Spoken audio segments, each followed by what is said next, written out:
quantum theory. Right? To derive this formula, Planck had to assume that the energy, like this light, was absorbed in chunks of energy. It wasn't absorbed continuously. The energy could not be absorbed at any. Well, it was absorbed in little units of energy, quantized, discrete lumps, if you like, of energy.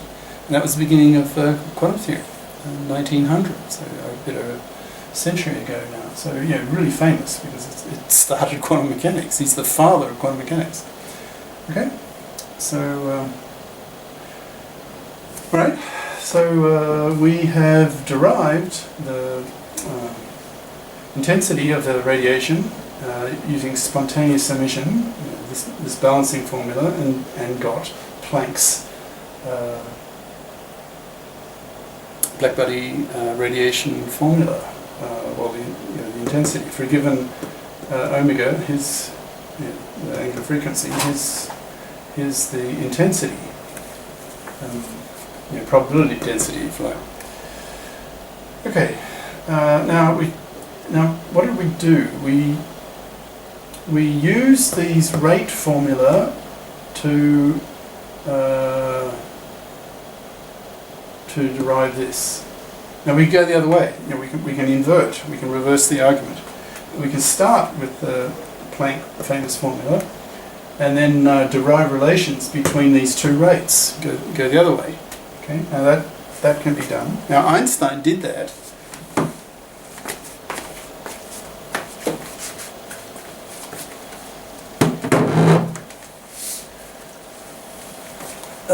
When 1917, right? So a bit after, 2 years after he finished his famous general relativity work, his special theory of relativity, 1905.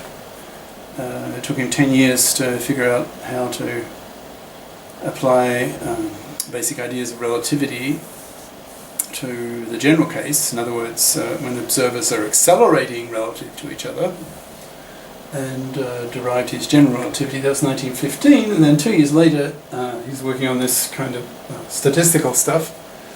He was very strong in statistics. Like in 1905, one of his many papers that year, the miraculous year, he analysed the motion of, Brownian motion, which is if you sprinkle some pollen grains on the surface of water, and then you look at those pollen grains with a microscope, they jiggle, they move around.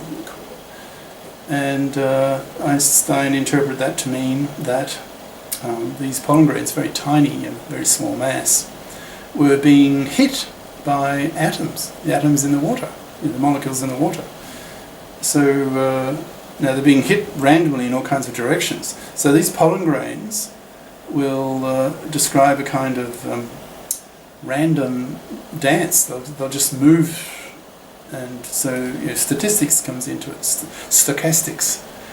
And he was able to, through mathematical statistical analysis, he was able to deduce from his math and physics. He was able to deduce the size of the water molecules. So, great stuff. So, he was strong on statistics. Anyway, so Einstein used what he called his A and B coefficients, and they're just essentially emission absorption rates of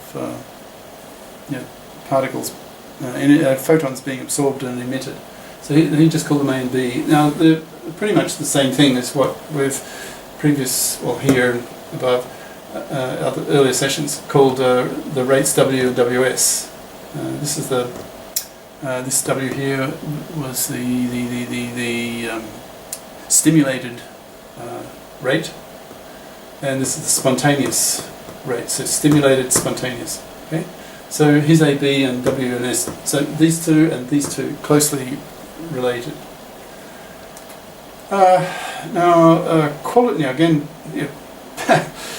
that won't be clear to you at all. I mean, if you want to study higher level, grade level statistical mechanics, you would definitely study Einstein's A and B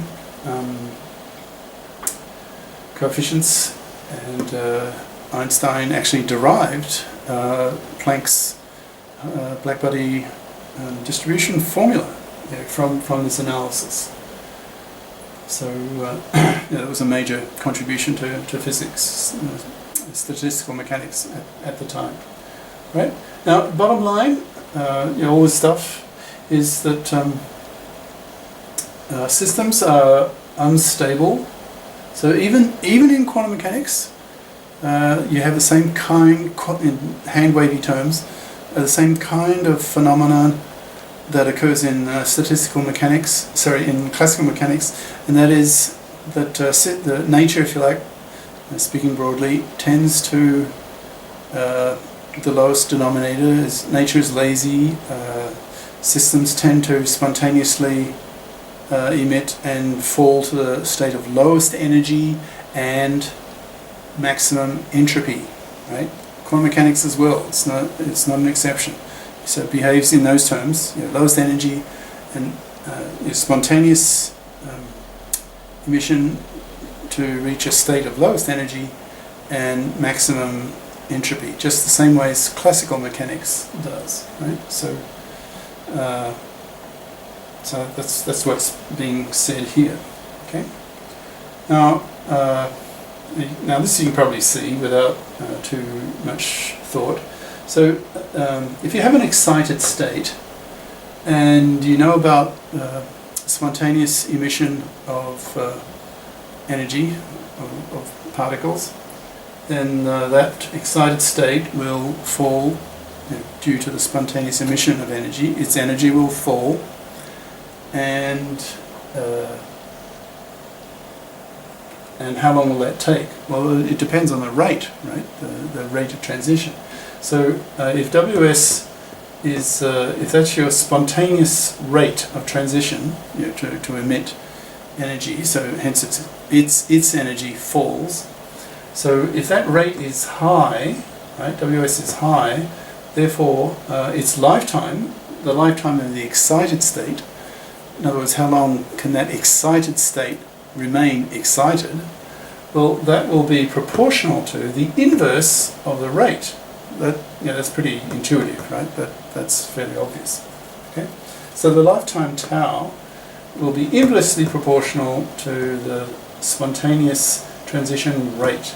So the faster this is, the faster the energy drops, and hence the lifetime of the excited state, the higher energy state, goes down.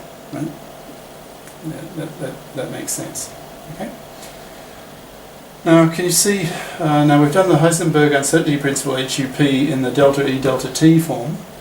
So that's the uncertainty in the energy level you're talking about, and I guess delta T is the time, the uncertainty in the time in which you measure this uncertainty of the energy, or measuring the energy. Now,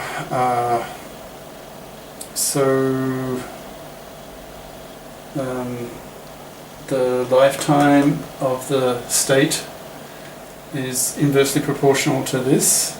So let's see. So if the energy uncertainty is your delta E, okay.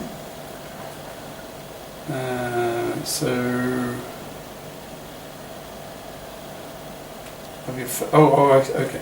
So the photon's getting shot out, okay, and you don't know what the energy is. So let that uncertainty be delta E, and its lifetime. You don't know when it'll get shot out, right? But it'll be sometime in its lifetime. Let's say tau. Sometime during its lifetime, in its excited state, it'll shoot out the photon. of energy E. So that'll be your delta E. So your delta T will be the lifetime, effectively, tau. But tau is proportional to the inverse of Ws. Okay? So so the uncertainty in the time, the lifetime, that is proportional to